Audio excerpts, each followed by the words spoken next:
All right, welcome back. Welcome to another amazing wrestling show. I hope you guys are as glad to see me as much as I am so glad to see you guys. It's a huge week of wrestling. Gotta be honest, this show is gonna be honestly probably one of the biggest shows I've ever done.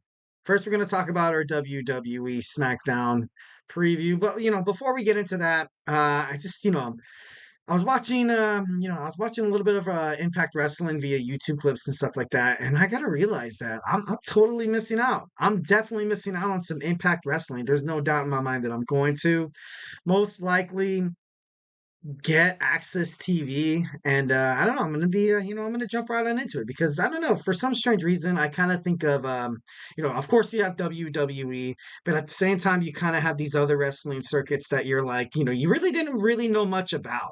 And the moment you actually pay attention, the moment you kind of, because week after week after week, and although I'm just watching clips of these guys and talking about them on Thursday and Friday nights, I'm kind of getting attached to these superstars. Like, I really honestly, I'm a huge wrestling fan, and I just see a lot of potential in Impact Wrestling Ring of Honor. Now you have the National Wrestling Alliance, so well, yeah, no, just the first, kind of thought there to kind of kick this off. Eric having an epiphany as the GSMC Wrestling Laureate podcast host. Thank you for tuning in to the GSMC Wrestling Laureate Podcast, brought to you by the GSMC Sports Network. We have a great show for you today lined up. We have a WWE Raw preview. We're also going to talk about our Thursday Night Wrestling review. And then we're going to jump into some AEW Double or Nothing predictions and analysis.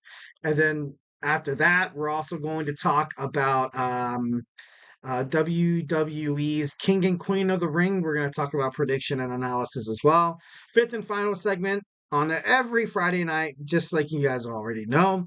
I have my wrestling news roundup. I'm just going to give you guys a couple of cool wrestling news articles that's been kind of going viral in terms of the professional wrestling world that, kind of want to discuss, kind of think about, and kind of ponder around, just in case if you're at a party and someone asks you, hey, you like pro wrestling? And be like, oh, yeah, I remember Eric talking about this. Like, kind of like just a way to kind of spark conversation. You can never ever have, there's no such thing as too much knowledge. So, I'm here to give you some of that, some of that wrestling knowledge. So, but before we dive in deeper on any subject, either segment, I want to remind you guys that we get a bunch of questions that come in from viewers like you during the show. So to ensure that your question gets read on air in front of millions of people, remember to use the tips and donations link at the gsmcpodcast.net. Give me your questions, your statements, what you want to see, what you want to hear. Tell me what you like. Tell me what you don't like. This podcast is just as much as it's just as much as yours as it is mine. So I'm only here to please you guys. I want to please you guys. Let me please you guys. I'm just kidding. No, move on. Let's move on before I get too passionate about pleasing you guys. But moving on forward, it really does help the show, guys. Here at the GSMC Sports Network, we love peace, love, and positivity. So leave a positive review, only positive stuff, just keeps the world going round. Generosity, it's going to keep the world go round and round and round. Definitely, one act of kindness can truly change the world. One small little like and subscribe. And hey, Eric, you're doing pretty good, bro. Your hair's getting a little long, and your shirt's too gray. I'm just kidding, no. But again, is the link is at the GSMC podcast.net. So yeah, go and shoot some questions, some statements. Give me a shout out of what state or city you're listening from, or even country. Oh my God, that'd be so crazy if this was international. Yeah. So let's go and jump right on into our first segment. We're going to talk about our WWE Smackdown preview. Obviously, this episode of Smackdown is taking place in Jeddah, Saudi Arabia, so it's been taped. It's not necessarily live, but it's live on my on the West Coast on YouTube TV right now. Can't wait to watch it. Can't wait to kind of get that last little kind of that last little punch in before we start at Jeddah, Saudi Arabia, King and Queen of the Ring, which honestly I kind of get the feeling that WWE needs to really make this pay-per-view like pop. Because for the longest time, and I know just from my perspective, during the Vince McMahon era, a lot of crown jewels and a lot of, the greatest main event ever, the greatest Royal Rumble or whatever it was called, it kind of fell wayside. It kind of did not get that great of, of audience or fan reaction, favorable reactions. And I just think Paul Levesque is really going to take this personal.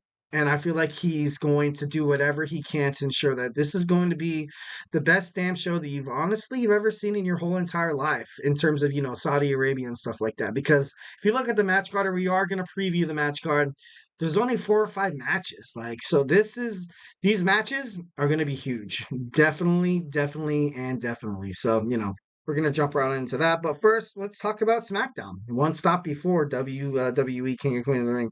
So we have Randy Orton against Tama Tonga. After what happened on last week on Raw, I really thought Jey Uso was going to probably get the best of Gunther, because Gunther at first kind of reminded me of I thought for sure he was going to jump into the King of the Ring eventually. But then you kind of had Tama Tonga move on to face Randy Orton. And the moment that happened, I kind of thought to myself, I was like, wait, is there a way Jey Uso and Tama Tonga could fight each other without being on the same show? Kind of having a foreshadow, a little, pre-flame for a Bloodline Civil War kind of a storyline. So I kind of thought that was going to happen, but ultimately that did not happen. You saw Gunther move on. So now I kind of have confidence to say I think Randy Orton's going to get the win, because for me, I feel like there's no real animosity, or there's no real like point of Tama Tonga. Like, not real point, because obviously winning the King of the Ring would do wonders for Tama Tonga and the Bloodline. Their status in the WWE, their out, their perspective, what people like look at him as. But I don't know. I think Gunther's going to be in the finals. If Gunther fights against Tama Tonga, I feel like it's just going to be an ass whooping. You need the Randy Orton. You need the RKO. The three most feared letters in the professional wrestling industry is RKO, the Viper, the Legend Killer, against Gunther. Although Randy Orton has been portrayed as hurt, I don't know if it's kayfabe. Obviously, I wish well upon any wrestlers that jump inside the square circle on any organization. But right now, I feel like it's kind of important to kind of have Randy and Gunther go at it, especially with what Triple H said about from now on, the King and Queen of the Ring winners will have a title shot heading towards SummerSlam.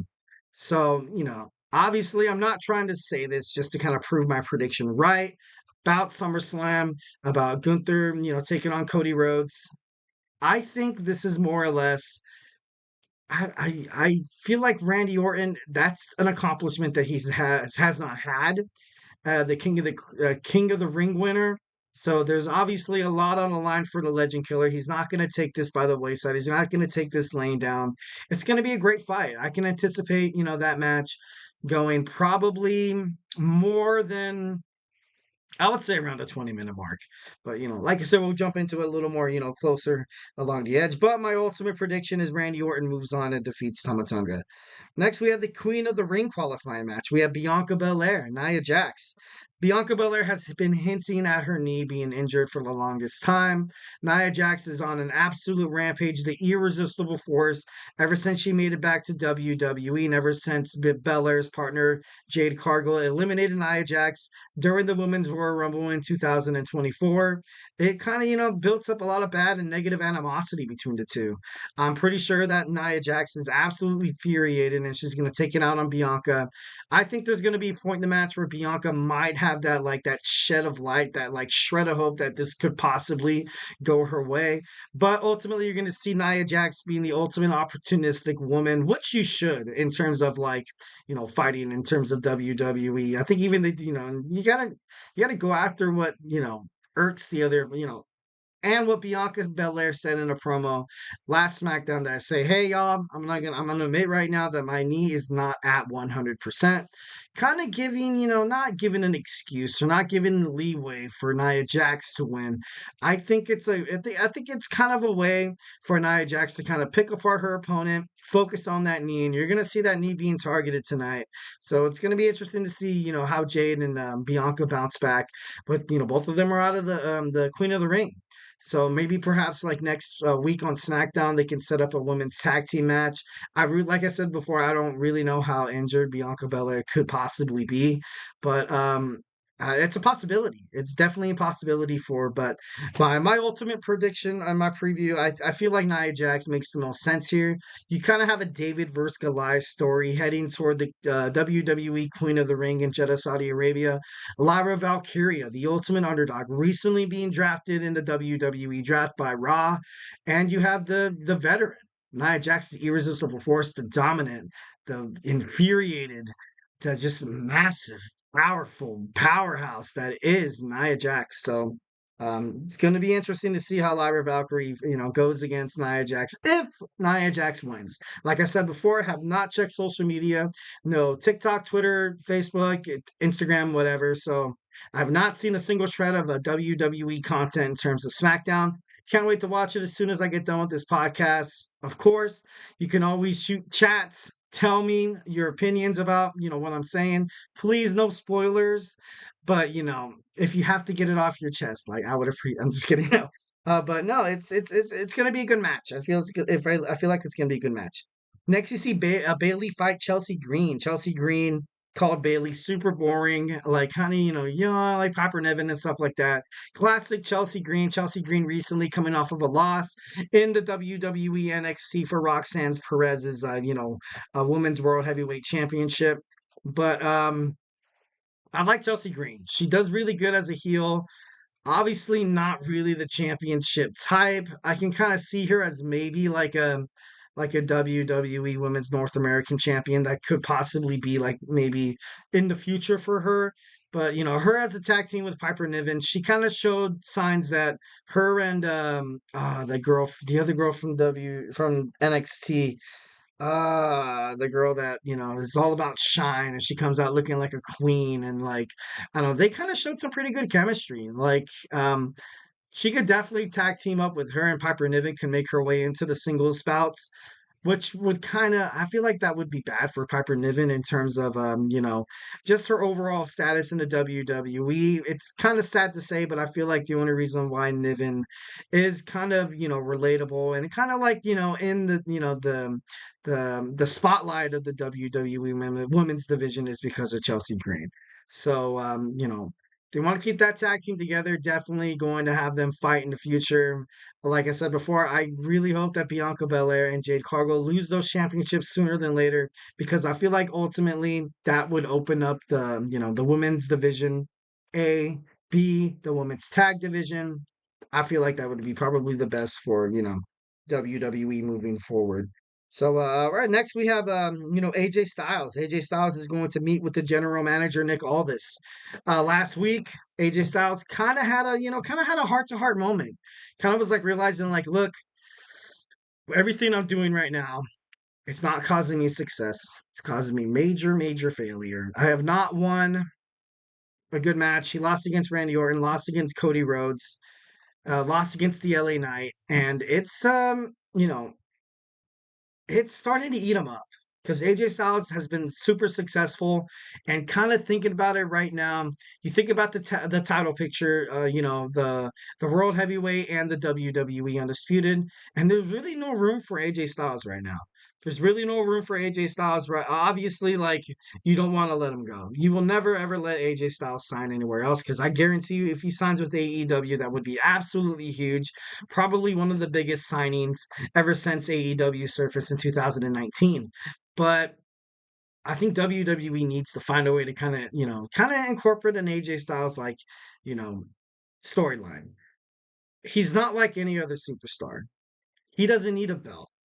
He doesn't need a kick-ass promotion. He's AJ Styles. He's the phenomenal AJ Styles. He just goes out there and builds a promo just with his presence. Like he doesn't have to have a title, and that's something that a lot of WWE creative like, oh, how are we gonna get a title back on AJ Styles? You really honestly don't. You know, maybe you can have him moving forward, like go for a number one contendership, but probably when he went against Cody Rhodes, straight up as Cody Rhodes finished his story at WrestleMania 40, and you had one of the best singles match in wrestling history. Like you had, like I said, kind of mentioned it a couple of podcasts ago, how Will Ospreay was saying how him and Bryan Danielson fighting at Dynasty was one of the best matches, one of the best wrestling matches in the whole entire wrestling industry. And I'm not disputing that fact. It was a good match. It was great. But this match, especially after Will Ospreay, his comments toward Triple H, I feel like this was Triple H's way of kind of like, kind of like just sticking it to him, like, oh yeah, you think you put on the best match? I'm gonna get two of the best guys that I have, AJ Styles and the American Nightmare, Cody Rhodes. So AJ Styles has a lot of good things headed toward him. Definitely don't think that he's out of gas quite just yet, but I'm excited to kind of find out what Nick Aldis, says to AJ Styles. It's going to be great. It's going to be great. Well, guys, don't go anywhere. We're going to talk about our Thursday night wrestling review, the Ring of Impact, the world of Impact Wrestling and Ring of Honor is exposed. So, hey, don't go anywhere. I feel like I'm losing my mind. Is everybody in the world blind? Please, Lord, give me a sign, a sign. I feel like I'm losing my mind. Is everybody in the world blind? Please, Lord, give me a sign, a sign. I wanna be the greatest. Everybody on the fake shit. I look around and feel like everybody is the fakest. I make this every day and I'm impatient, hoping one day I blow up from the basement. Statement, the top is so vacant. I don't hear shit that I think is amazing. Waiting for my day when I'm playing sold out shows for 1,000 faces. Hey, give me that crown, get in my way and to be put down. It ain't your place, all this my town. If I want that shit, then I'll get it right now. I'm losing it, the noose it fits. I'm losing shit, a stupid myth. You choose to live or choose to dip. You choose to fight or lose your grip and lose a gift. I feel like I'm losing my mind. Is everybody in the world blind? Please, Lord, give me a sign, a sign. I feel like I'm losing my mind. Is everybody in the world blind?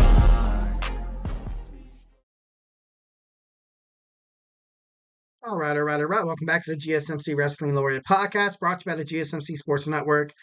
First segment, we recently talked about WWE Smackdown preview.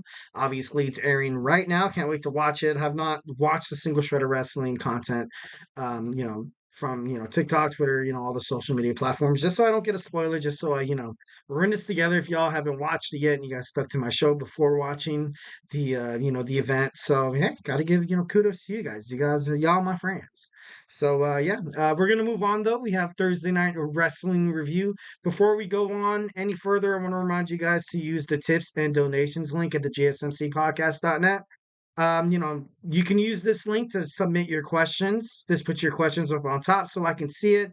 We can have a nice little back and forth conversation about it. Tell me what you like. Tell me what you don't like. Tell me what you want to see happen on SmackDown. Talk about, Impact Wrestling, Ring of Honor, and, just speak your minds. Speak your minds. There's no wrong answers in terms of wrestling. Wrestling's mostly important basically because it's like this, you're in this world of creativity. Professional wrestling is it's kind of an art form.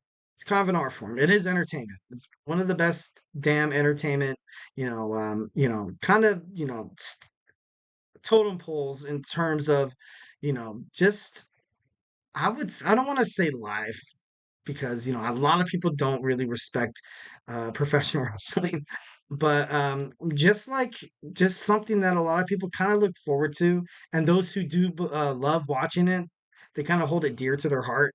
So definitely, a lot of wrestling fans, when you mention wrestling, it's something that just makes them smile and just like I don't know, like you hear Jim Ross's voice in the background. You remember seeing John Cena, Triple H on that screen, AJ Styles, we just got done talking about him, and now Cody Rhodes. So it's going to be interesting kind of moving forward. Well, so honestly, leave a positive review here at the GSMC Sports Network. We love peace, love, and positivity all the way. Like I said before, the link is at the GSMC podcast.net. So let's go ahead and move on here. We have our Thursday night wrestling review. So let's go ahead and start off with our TNA Impact. Like I said before, Matt Hardy and Ryan Nemeth were looking for blood. We're looking for revenge after the system took out, Ryan's brother, the wanted man, Nick Nemeth, and ultimately you saw Matt Hardy do what he had to do. It was very impressive by Ryan. I was very impressed by Ryan in terms of the system and stuff like that. He came out guns blazing. A lot of these superstars like the broken Matt Hardy and Nick Nemeth. I keep wanting to say Nick Nemeth. Ryan Nemeth hit a huge DDT, and he tagged in the broken Matt Hardy, and after that, it was just basically kind of history. You had Matt Hardy and Ryan Nemeth defeat the system. So I thought that was, super dope. Definitely, gotta love that. And I don't know, like you have to like Nick Nemeth is I guess he was seen. He made it back to the impact zone, which is awesome. Definitely love the fact that he's back. So yeah. A lot of other stuff kind of happened as well. You kind of saw Dashing Chris Bay and Ace Austin are going to settle their differences inside the ring. Um, the Rascals are in action, and they were in action on TNA Impact. It's definitely awesome. A lot of Matt Hardy, a lot of Nick and Ryan Nemeth, which is cool. Which is cool because you kind of have those famous brothers, those people, those wrestlers that just draw you in. And I gotta be honest, when Dolph Ziggler left the WWE, I felt like that was a huge loss. But of course, he was let go during the Vince McMahon era. I bet you Triple H is waiting. He's chomping at the bits until Nick's contract is up, and he's gonna probably hit him back up. It would be absolutely awesome to see him back in the WWE. But he has so much success in the Impact, so maybe sometimes, although some wrestlers take a step away from the WWE and kind of branch out, kind of get better, and I don't know. You just like what, you got to tip your hat to him. So yeah. So we saw the Rascals against Sinner and Saint. Obviously, Sinner and Saint did not do enough to defeat the Rascals. Love the Rascals. I kind of liked how Steve Macklin, ambushes them from behind, kind of creating this future rivalry between the two, and just between just the group themselves. And Macklin recently has been just kind of like he's kind of going Ahab. You know what I mean? Like he's on a mission. He's a man on a mission. He wants to make sure that he's people respect him. People respect the main man Steve Macklin. So there's a lot of good stuff. The Good Hands fought Cody Deaner and Jake Something. Jake Something. I feel like he's definitely one of the most. He's one of the rising stars in Impact Wrestling. Although he does have a lot of experience, and I know. I just whenever I watch his highlights and stuff like that. Whenever he recently, he fights in title matches. He's in main card events. He's in mid card events. Title matches and stuff like that. So it's not like he's just that kind of like, not, I don't want to say like a jobber, but I love Jake Something. Him and Cody Deaner were able to, build momentum toward against all odds and defeat the Good Hands. So definitely thought that was, pretty badass. And then we have Jordan Grace. Jordan Grace she defeated Marty Bell. Marty Bell recently came back from, she came back, and her first match she wanted to take on the TNA Knockouts. Her prestigious reign, how great and how dominant Jordan Grace. I don't know what she was thinking, man. That's crazy. That's crazy. That's like I don't even know, man. That's insane. That's like bringing a switchblade into like a bazooka fight. You don't want any of that. You know what I mean? Next, we saw Jody Threat and Danny Luna against Lars and Tasha Steeles. Overall, it was a pretty good match. Jody Threat got a little too wild. Ultimately, you saw Tasha Steeles get the better of Jody Threat, which kind of sucks for Spitfire, because I love Spitfire as the TNA Knockouts tag team champions. But Tasha Steeles, she's building up momentum too. There's no doubt that she's going to be the next one to fight Jordan Grace. So yeah, next we saw Speedball Mountain. You saw Mike Bailey against Trent Stevens. Obviously, this was for the number one contendership for the X Division Championship at against All Odds with Mustafa Ali, and it was a good match. These guys, obviously, they're tag team partners. They kept it, they kept it real G. I kind of really liked it.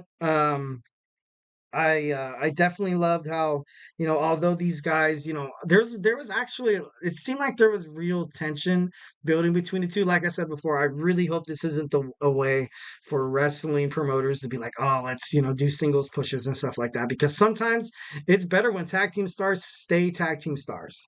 And you saw Trent Seven defeat Speedball Mike Bailey, so now he will be fighting it against all odds against Mustafa Ali. Obviously, I love Speedball Mountain, so I'm going to be, kind of backing him up there. So, yeah, let's do it. So moving on to Ring of Honor. Ring of Honor, the World Television Champion Kyle Fletcher once again proves to be dominant, impressive, and just one of the best wrestlers.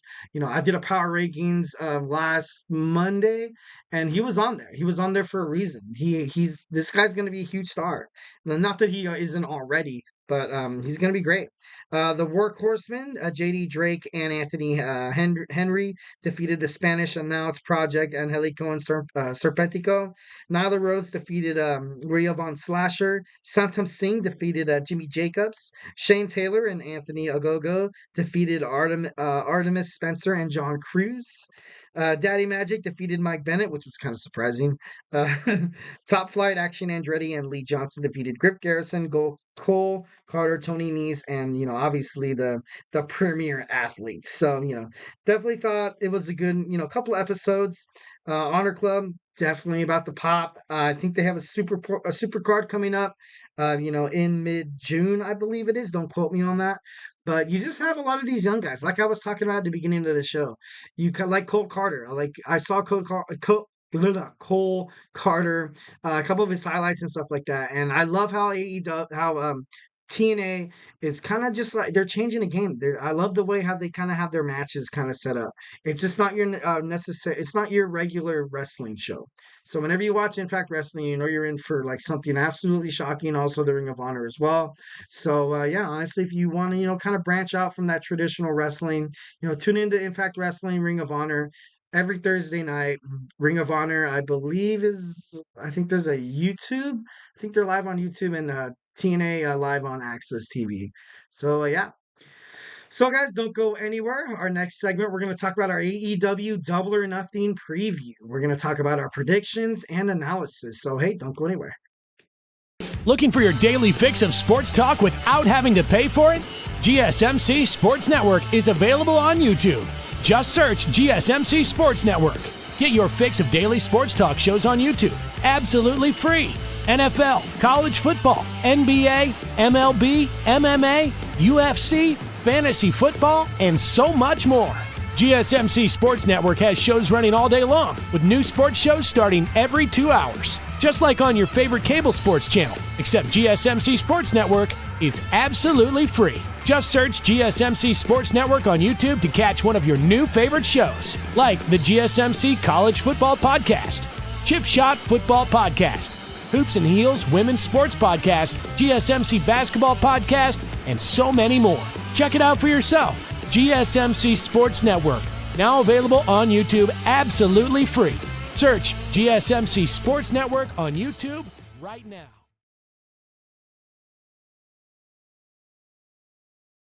All right. Welcome back to the GSMC Wrestling Laureate Podcast, brought to you by the GSMC Sports Network.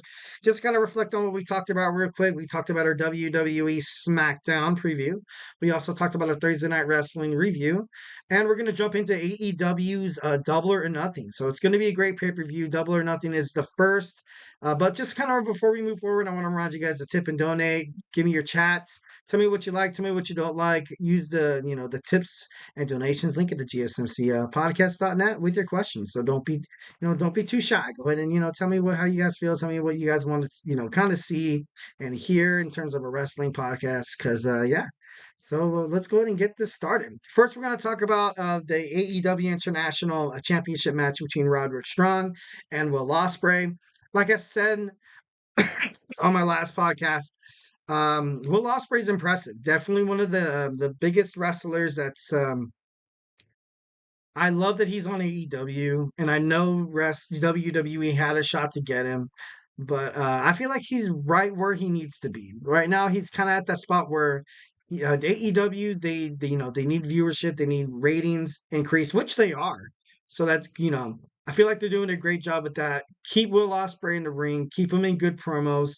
So honestly, you do have the Undisputed Kingdom backing Roderick Strong. You saw on Dynamite how Wardlow just absolutely took out Will Ospreay. This is going to be a tough fight. This is going to be a huge battle, but ultimately, God, I want to say the underdog, but then Will Ospreay isn't really the underdog. I feel like he's the overdog. He's the favorite. But since Roderick Strong has a bunch of his goons that will back him, I feel like he's the underdog. So honestly, this is a tough prediction, but I'm gonna go ahead and say that Will Ospreay becomes the new AEW International Champion. It's over, Roderick. Your time has come, bro. So Roderick Strong loses his AEW International Championship Sunday against Will Ospreay. All right, next we have the timeless Tony Storm against Serena Deeb. This match, gotta throw respect on Serena Deeb because timeless Tony Storm, she's on a roll right now. She's absolutely dominant. She's portrayed as kind of like a back heel, but she's could be a baby face too. She's definitely like she's in that rare breed where she could be kind of visualized, that anybody, kind of wants to think like, hey, do you like Tony Storm? Yeah. Do you like Tony Storm? Nah, not really. Like, it doesn't really matter. She's going to achieve success, wherever, the perspectives of the wrestling fans go. So, love Serena Deeb. I loved her promo on, Dynamite. It was kind of cool. She, threw the high heel in her face. It's going to be interesting. We do have Rampage on tonight as well. Sorry I didn't, let you guys know that as well. So there could be more like, promoting for, their storyline and stuff like that for it to ultimately end at Double or Nothing. But I'm going to go ahead and say my prediction is I feel like Toni Storm's going to win. She continues her momentum with the title. So yeah, definitely excited to see that. Next, we have Adam Copeland and Malachi Black for the TNT AEW Championship in a barbed wire steel cage match. I've never seen a barbed wire steel cage match except for maybe in like CZW or ECW. So can't wait to see it. Malachi Black is absolutely heartless. He's ferocious. And then you have Adam Copeland, who's genuinely, kind of balanced. But if you push him over to the edge, you can see how sick and crazy this bastard could possibly be. So I want to see Adam Copeland kind of tap into that, that old brood, that old brutality. So I think Adam Copeland retains the TNT championship against, House of Black's leader, Malachi Black. So, love Adam Copeland. Definitely love that. Even at his age, he's still able to put on some good promos and great matches. All right, so we have the IWGP World Heavyweight Championship match between Konosuke Takeshita against Jon Moxley. Jon Moxley helped out Matt Sydal on AEW Dynamite. Like I said before, we do have Rampage and Collision. Rampage tonight, Collision tomorrow. So there could be a lot more different like promos. It could be because right now it seems like Jon Moxley has, Konosuke kind of on the ropes here. Kind of, he kind of get the best of him. He kind of has the momentum on his side, the wild thing. I think the best wrestler is going to come out the victor, and I think Jon Moxley is going to retain this championship. It's going to be a great fight. I would probably place it probably around 15 minutes and stuff or something like that. Jon Moxley is going to end up winning. You'll probably see, Don Callis try to find a way to kind of screw over Jon, but it's not going to work. It's not going to work. Ultimately, you're going to see Moxley retain here. So, love that. All right, and now we have the Bastard Pack and the Death Triangle reuniting on AEW Dynamite, and they're gonna fight the Bang Bang Gang. They're the unified trios champion. Switchblade Jay White is absolutely on fire right now, and I honestly I loved how they came back with the Pack. I thought that was pretty badass, but got to be kind of real with it. I feel like the Bang Bang Gang is going to retain their trios unified championships at Double or Nothing. So that was my, opinion on that. So next we have Orange Cassidy against Trent Beretta, former best friends. Obviously, you don't see Chuck Taylor. His in-ring, career has been, ended by Trent Beretta. Total heel, total jerk. So I think freshly squeezed Orange Cassidy will pick up the victory against his former best friend. It's about time. It's about time. Trent Beretta, he's been running absolutely rampant. Can't have that. Nope, nope, can't have that no more.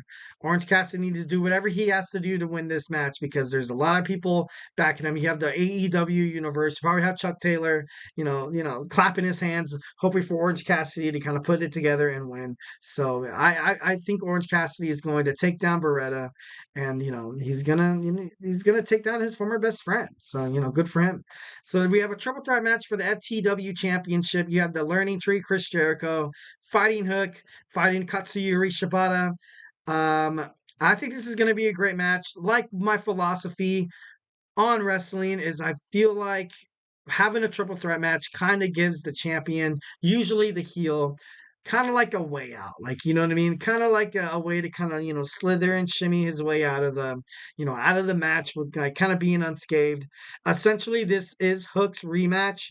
So after this, if the handsome devil Hook does not find a way to beat down the Learning Tree and his protege Katsuyori Shibata, it could be bad. He's gonna have to start all the way on the bottom. But of course, you can bet your ass that Big Bill, that big tall oak tree that the Learning Tree has on his side, is going to help. So I definitely think Chris Jericho will retain, the championship at Double or Nothing. He's still AEW FTW champion, Chris Jericho.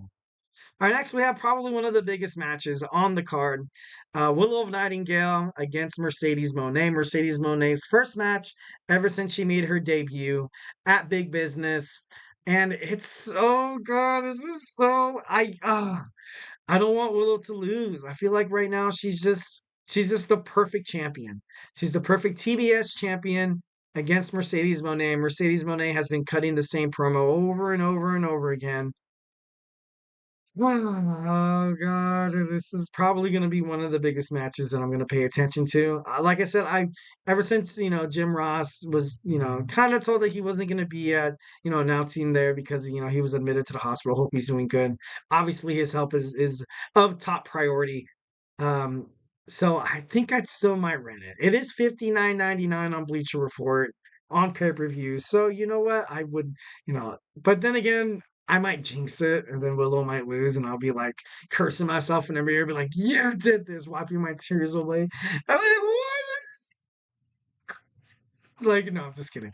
But for real though, no. But I don't want Mercedes Moné to win. I love Mercedes Moné. It's cool. She's cool and all. But right now, I feel like it's Willow's time. I feel like it's time for Willow, to kind of, obviously you brought Mercedes Moné in, totally totally, she's a star. She's a total superstar. She's absolutely blown up in the wrestling district, also in the entertainment.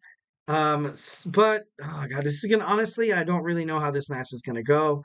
Hoping Willow wins, but if Mercedes Moné wins, I wouldn't be too totally surprised. Next, we have Anarchy in the Arena. We have Darby Allin, Bryan Danielson, and FTR against the Young Bucks. Matthew and Nicholas Jackson against Kazuchika Okada and Jack Perry. Obviously, I really honestly want Darby Allin to win because I love how he came out with the flamethrower and was ready to like burn faces and stuff like that. But it's going to be a great match. This match is there's going to be blood. There's going to be, it's going to be highly Attitude Era-esque. I feel like, this is probably going to be one of the most brutal matches on the card. And we have a barbed wire steel cage match between Adam Copeland and Malachi Black for the TNT Championship. So that just shows how crazy this match is going to be. These guys are going to fight up and down the arena. I don't think it's an elimination match. I think it's one pin, one submission, and that's it. I know right now it's a triple main event, but I know how, cocky the EVPs could possibly be. And there's no doubt in my mind that this match will probably end up in the main event main card. But if I had to put a prediction on it, you kind of have to keep the Elite's dominance kind of going here. You kind of have to keep them going here because I would say that if FTR, Darby Allin, and Bryan Danielson win, it would kind of leave AEW kind of open for like a new kind of reorder kind of thing like that. I know you saw Tony Khan drop off Darby Allin, which kind of be like, okay, now cool, okay, that Tony Khan's back. He's the vice president. But you also have Kenny Omega out. He recently undergone surgery for his injury, so he's going to be out for a pretty long time. MJF has been rumored to come back to AEW. There is going to be a Casino Royale battle to determine who's going to challenge Swerve Strickland or Christian Cage for the AEW World Heavyweight Championship. That's going to happen at Double or Nothing. Now, since Tony Khan kind of admits something big's gonna happen, there's a possibility that maybe MJF makes his appearance, makes his return back to AEW at Double or Nothing. That could possibly be it, because Double or Nothing is probably one of the biggest events in AEW in their stable of main events, pay-per-views and whatnot.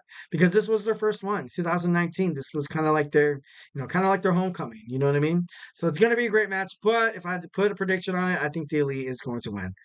So finally, we have Swerve Strickland has been getting his ass kicked week in and week out. Finally, last week on Dynamite, Wednesday on Dynamite, he was able to finally take down Christian Cage in the Patriarchy, getting the better of him. This bout, of course, before Double or Nothing. So I love Christian Cage, but this is going to be one of those matches that I feel like Swerve has obviously proved himself as a competitor inside the ring.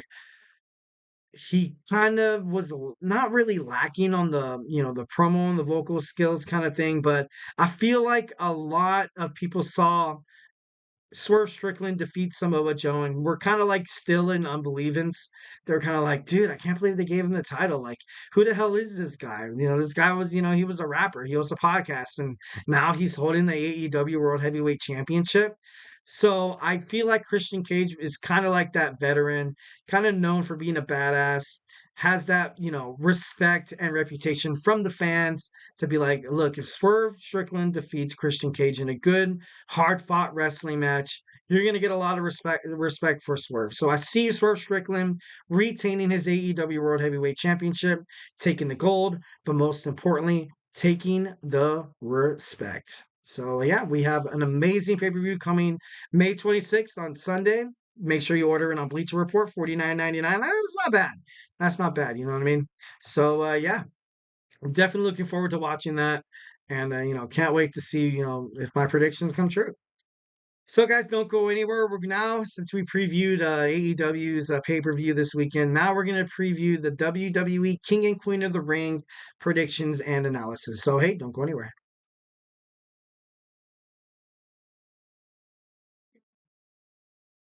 For the best and latest podcasts available anywhere, go to the podcast app on your cell phone and type in GSMC to access free content-rich podcasts on health and wellness, book reviews, sports, entertainment, relationships, social media, movies, technology, finance, and even weird news. Subscribe and download the GSMC Podcast Network's family of shows, available everywhere podcasts are found.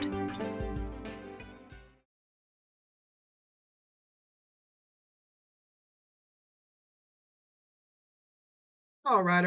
Welcome back to the GSMC Wrestling Laureate Podcast, brought to you by the GSMC Sports Network. I'm your boy E here, the host, coming to you live every Monday through Friday at 8 p.m. Pacific, 11 p.m. Eastern time. So always, remember to, set an alarm on your phone and be like, dude, I got to watch that weird white guy that talks about wrestling all the time. I'm just kidding. No. We're going to go ahead and jump into it. We're running out of time here rapidly, but just kind of reflect on what we talked about. We talked about our WWE Smackdown preview. I have not watched a single shred of wrestling, so it's hot takes. Then we moved on to our Thursday Night Wrestling review, where we talked about Impact Wrestling, Ring of Honor. So how kind of the younger kind of promotions are finding a way to ultimately kind of like show a different side of wrestling that I feel like a lot of people should probably check into, especially, professional wrestling fans. A lot of people thought TNA died when Kurt Angle, Sting, AJ Styles, Jay Lethal, Christopher Daniels, once when they all left. But there's a lot of good young talent on there. So make sure you kind of check that out. Segment 3, we talked about our AEW, a Double or Nothing preview, predictions and analysis. So we're going to get into our WWE King and Queen of the Ring in Jeddah, Saudi Arabia. Can't wait to tell you guys, my thoughts about this pay-per-view. I don't know if it's going to be totally correct. I hope I don't steer you guys the wrong way. And if you guys have any chats or any predictions yourself, throw them in the chat. I would love to kind of hear from you guys. I would love to kind of ponder on what you guys have to say. Like, I know you guys are watching my show and you'd be like, oh, this, but I feel like I don't always have all the answers. Professional wrestling is beautiful because it has that aesthetic beauty. It's like poetry. It can, you can there's different perspectives. Like a lot of people read poetry or read like a passage or a narrative or something like that and have different, kind of thoughts and opinions, and like all those opinions kind of stew up. And the best way we can come to a nice, nice solidarity is to kind of, talk about it. It's important to talk about it. So yeah, go ahead and shoot me those chats. So moving forward, running out of time. Sorry guys. We have our triple threat match for the Intercontinental Championship. Sami Zayn defends his championship against the newly heel Alpha Academy's tyrant Chad Gable against the Australian powerhouse Bronson Reed. Man, honestly, I feel like Chad Gable is going to throw some heavy haymakers in this fight. It's going to be, kind of going to be one of those put up or shut up matches. Feel bad for Bronson Reed because I feel like there's no way he could possibly win this match. But he's going to show up as dominant. The match is going to show up as Bronson Reed being dominant, like totally kicking ass, which kind of will compensate for why he will lose the match. And you're going to see Sami Zayn about to probably win, about to haluva kick Chad Gable, and I can imagine Otis having just a battle within himself. He can either help Chad Gable win the belt back, or he could perhaps find a way to kind of screw over Chad Gable, thus creating kind of like a feud that's going to go into SummerSlam. But since I really honestly can't think of another Intercontinental Champion, kind of battle that would fit Sami Zayn at this moment, maybe perhaps Jey Uso, but I don't think that's really kind of like in the script, so to speak. But if Chad Gable wins the Intercontinental Championship due to an interference by Otis, Sami Zayn's going to be absolutely pissed off at Otis. Chad Gable's he's going to love Otis. And I think ultimately that's when Otis will probably turn his back on Chad Gable and be like, I'm coming for your Intercontinental Championship. That's the only reason why you won it is because of me. And then, that will kind of, help blossom into something beautiful. Next, we have Becky Lynch against Liv Morgan. Becky Lynch ultimately has done a fantastic job as the WWE World's Women's Heavyweight Champion after Rhea Ripley kind of went down. And I still feel like they're kind of holding that belt for Rhea Ripley. And the thing that would make the most sense is for Liv Morgan to beat Becky Lynch at King and Queen of the Ring. I know, just talking about it kind of makes my blood boil because I know Liv Morgan, she has the potential to be so great. But she botches moves. She has crappy promos. So definitely something that she has to fix. Maybe having a strap on her could help her get better. And then you have the whole thing with, Dirty Dom and Rhea Ripley coming back, challenging her at SummerSlam would probably be the best marketable decision, in my opinion. So, in my opinion, and in my, prediction, I feel like Liv Morgan will beat Becky Lynch for the WWE Women's World Heavyweight Championship.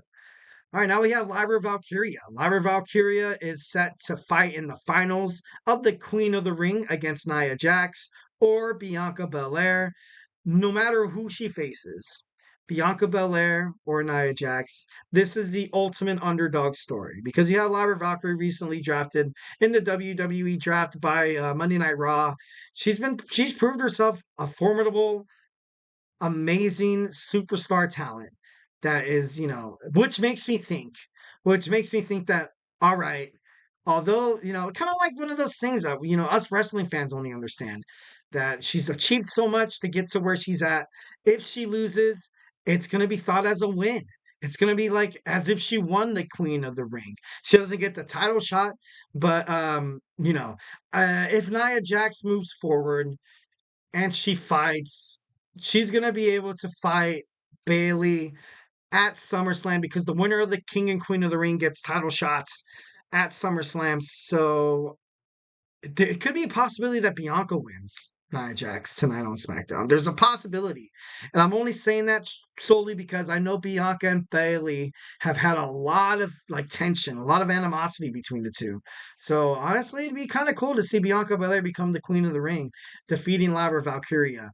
But if Nia Jax wins and she fights Bayley, I don't really see them kind of obviously Nia Jax is the best ultimate heel, and you have her against Bayley at SummerSlam. Bayley's going to get a huge attention as the babyface.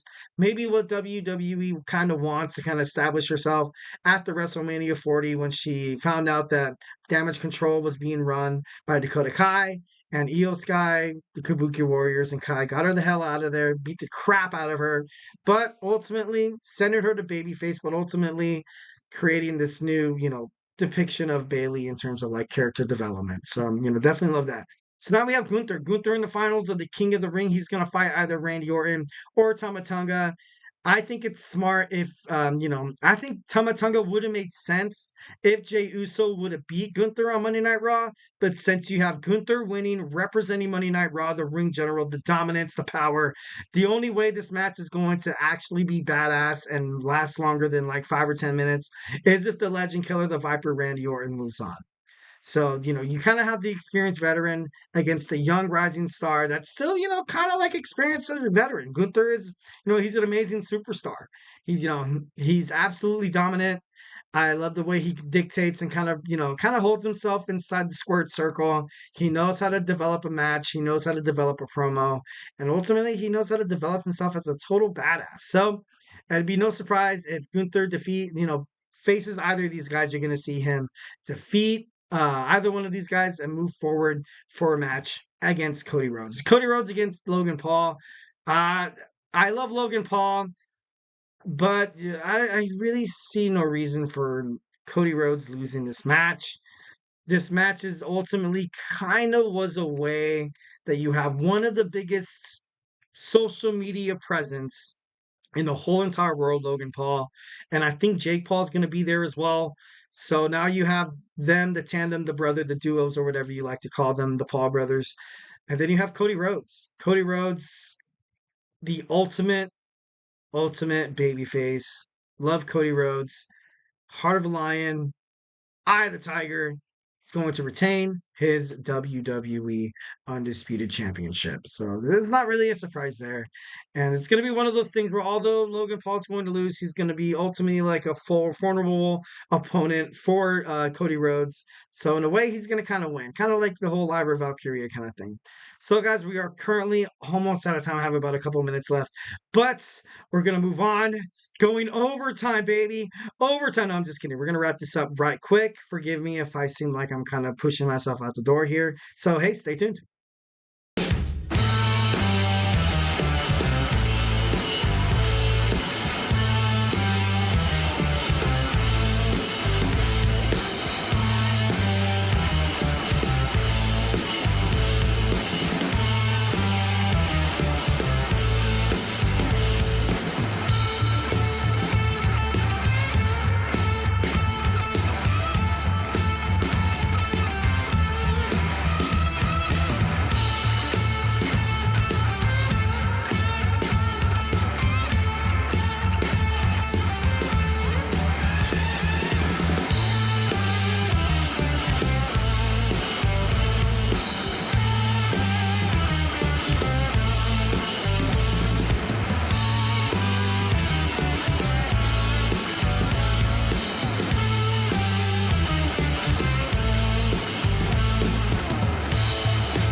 All right, thank you for tuning into the GSMC Wrestling Laureate Podcast. We have our fifth and final segment. We have our wrestling news roundup, where we find out the hottest wrestling news in the professional wrestling industry. Something that I kind of like to give you guys headed into the weekend on Saturday and Sunday, where you guys will miss me dearly. totally waiting pins and needles for Monday at 8 p.m. Pacific, 11 p.m. Eastern Time for your boy E. Come back on YouTube. So yeah, it's so we have moving forward. So yeah, we're gonna talk about our wrestling news roundup. So our wrestling news, we have Matthew Jackson of the EVPs of the Elite says that people take advantage of the AEW, and honestly, I totally agree with that. Double or Nothing was AEW's first pay-per-view. They've come a long way, and Matthew Jackson had this to say: "It's a big night." And I quote: "5 years ago, we welcomed AEW to a new world of wrestling. Um, People need to accept the fact of how fast this company honestly really grown. I know a lot of people love to throw that narrative of, AEW is just like WCW. No, it's not. No, it's not. WCW, it was like from the Jim Crockett promotions. They got a whole bunch of they got Lex Luthor, Razor Ramon, Hulk Hogan, Kevin Nash. They got a whole bunch of veterans and stuff like that. AEW did it all from scratch. AEW didn't have, they had, of course, there was a couple of veterans. Of course, there was a couple of guys from the professional wrestling free agency that they signed ultimately just because they were free agents, dude. That doesn't necessarily mean they want to recapture something inside of a nostalgic fact inside of a wrestling fan's mind. They honestly, they have young, they have middle, and they have some of the old veterans kind of helping out. And AEW, honestly, I feel like it is a little stepped on. Honestly, it is a little taken advantage. And also, a lot of people like to pin the AEW against WWE. And you kind of see Tony Khan saying this when he, talks about why he takes jabs at WWE is to kind of, build tension between the companies. But to be honest, you can tell Tony Khan doesn't really care. He doesn't care what WWE fans like. Oh, I don't want to watch AEW. It's not wrestling. You know what I mean? Like he doesn't care. He's not fighting like Eric Bischoff was fighting so delicately and was fighting so no, not delicate, like aggressively wanting to take down WWE. Tony Khan doesn't want to do that. He has his own wrestling promotion. He has his own guys. He has his own wrestling, beautiful world it's putting on great wrestling shows. So I don't think he gives a damn about ratings in terms of like WWE. So definitely side with Matthew Jackson in terms of that. Next, we have a WWE King of the Ring, King and Queen of the Ring in Jeddah, Saudi Arabia. We'll have an honored celebrity actor, and I'm going to butcher this, Ibrahim Al-Hajjaz. Will be featured in a promo. I can, obviously you saw him, in Crown Jewel on, the Miz TV where he laid an elbow on Grayson Waller. You probably see something a little like this, and that's just to kind of pander to like the Saudi Arabian kind of crowd, like you know what I mean. Like it'd be kind of like having, like George Clooney or someone like randomly come in here and be like, oh, like he beats the crap out of him, kind of like stuff like that. Like, but it's cool. It's cool. That's kind of what WWE does. So, not really surprised we're going to see that. Next, we see WWE SummerSlam coming to Minnesota in 2026. It's a two-night event. The first time SummerSlam has ever been a two-night event. And, just the just SummerSlam making it to Minneapolis isn't really the speculation, isn't really like, that preposterous or like, kind of mind-blowing. But it's the fact that what kind of layers behind it. A lot of people kind of had speculation that since SummerSlam, the biggest party of the summer, also one of the biggest events in WWE history, making it a two-night event will overly compensate for WrestleMania going to Saudi Arabia, which kind of makes sense because it'd be like, okay, since we don't have WrestleMania here, we'll treat SummerSlam, we'll make it a two-night event, and we will treat it as if it is WrestleMania. So I feel like that's a huge reason why they are doing it. A lot of the professional wrestling world on Twitter is going absolutely nuts about this. A lot of people don't want to see WWE WrestleMania going to Saudi Arabia because think about it, that's airfare, that's hotel, that's tickets, packages, and stuff like that. You got to pay for lodging. It's going to be a huge pain in the ass. It's going to be a huge pain in the ass for a wrestling fan to ultimately make it across seas to Saudi Arabia to watch a Saudi Arabia producted WrestleMania. And I'm not trying to throw shade in. I'm not trying to say it's going to be bad. Overall, I'm just, trying to play the both sides, trying to see overall it could be good for international aspect of it. Saudi Arabia, the UK, Germany, and Japan are huge fans of of the WWE. Besides the United States, they're the top four. They're the top four viewers in terms of region, in terms of in terms of countries, in terms of continents. So it doesn't really surprise me that WWE will want to take it international, but it's kind of interesting to kind of ponder this whole thing about, WWE SummerSlam. So next we have Mercedes Moné. She claimed that the WWE ultimately handcuffed her, ultimately kind of put her in a bad space. And it was a huge reason why her and Naomi did walk out in May of 2022. So, and I remember watching that. I remember watching Mercedes Moné and Naomi. I thought it was fake. Obviously, there was huge backdrop behind it. There was some truth to it, which is the reason why wrestling could be so great. Because sometimes you're looking at it, you're like, oh, dude, that's not real. And then lo and behold, Mercedes Moné was truly upset with the way WWE Creative was handling her character, and she should be. She should be. That's the reason why a lot of these women's wrestlers, like Ronda Rousey, said writers in the WWE during the Vince McMahon era did put next to nothing, put marshmallows. They didn't do shit like crap. They didn't do crap for the women's division, their character development and stuff like that. So obviously Mercedes Moné was right. She was great to walk out of WWE, and she felt she wanted to make women's wrestling like overly globalized, which she's doing really well on AEW. Obviously, you have AEW with Ring of Honor. Sometimes they have partnerships with Impact Wrestling. So yeah. Next we have Vince Russo. Vince Russo, formerly, he was in the Attitude Era. He was one of the top writers for WCW. He was featured on WCW, with Eric Bischoff, during the, Monday Night Wars where WCW were doing their thing. But ultimately, he said CM Punk is definitely not someone that WWE should invest stock in because he's injury ridden. I don't really necessarily agree with that per se because CM Punk, he is definitely a little seasoned. I'm not gonna lie. Like I said, I like to keep it real. I like to kind of acknowledge both sides here. I understand where Vince is coming from, and then I also would understand what CM Punk's backlash could possibly be. Because ever since CM Punk joined AEW, he's been featured in matches that included like blood, chairs, steel cage, being thrown off of ladders, and basically all the above.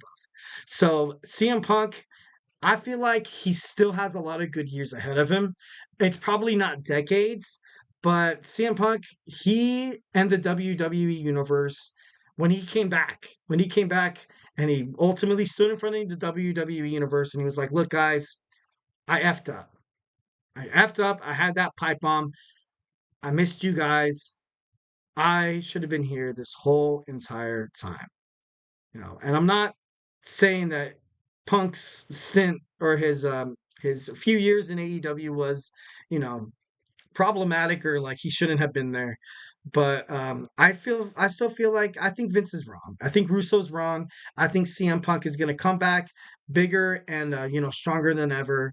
So definitely can't wait. Waiting on pins and needles to find him and Drew McIntyre finally going at it. And lastly, before you guys move on, totally went overtime and I apologize. Bayley names AEW star that she wants to face. She picks Chris Statlander. Chris Statlander is definitely she's been international. She's been kind of assessed as well as like a Willow Nightingale, and it kind of just made me think about it. I was like, that's crazy because Willow Nightingale, I've often made this comparison on podcasts and stuff like that. That she kind of throws like that baby face that like she runs around the ring. She's a total baby face. She was like Bayley before Bayley became the ultimate heel that she was, creating Damage Control. Chris Statlander, obviously one of the best women's wrestlers nationwide. She's been in a lot of independent promotions all over New York, all over. I think, and don't quote me on this, I think she also wrestled in Florida. I could be wrong. I could be tripping. But she ultimately ended up on AEW. Chris Statlander, she's a great superstar. So I would honestly love to kind of see that match. Obviously they kind of still have the best way that they can kind of fight each other, be part of like a wrestling kind of beautiful just like it's like a symphony. Wrestling is a symphony and it's absolutely awesome. And yeah. So I have a little fettuccine against 68, and my man. What happened tonight on SmackDown? Can you give me a quick? I have not actually seen SmackDown. I just hit a preview of it. I'm a dork. I'm sorry. Like whenever like I watch wrestling and I can't watch it I record it, I have it on my DVR, and I'm going to start it from the beginning. I will not forbid myself from checking Instagram, Twitter, and Facebook because I want to be surprised. I love that ultimate, surprising aspect of it. So yeah, totally run out of time. Sorry guys. Let's go ahead and, finish this up real quick.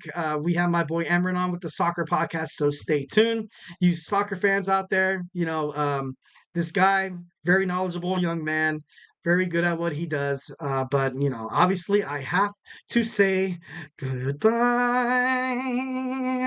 Thank you for tuning in to the GSMC Wrestling Laureate Podcast, brought to you by the GSMC Sports Network.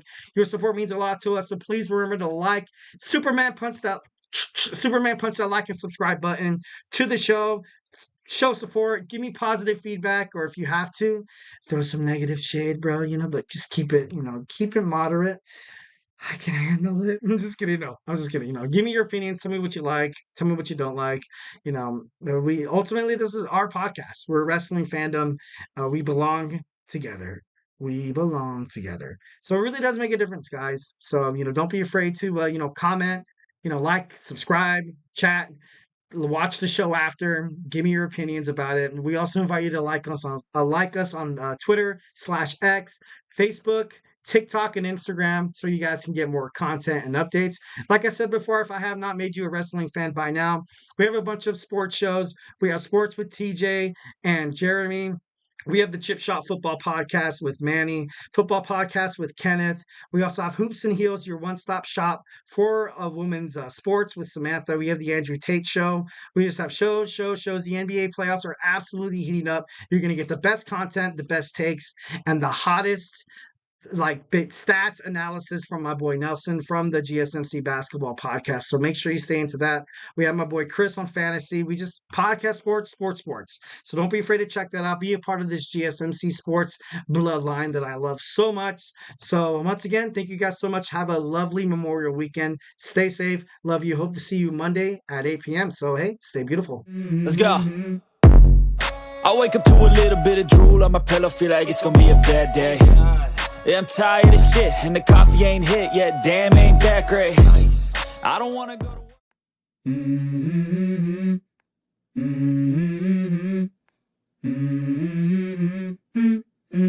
Let's go.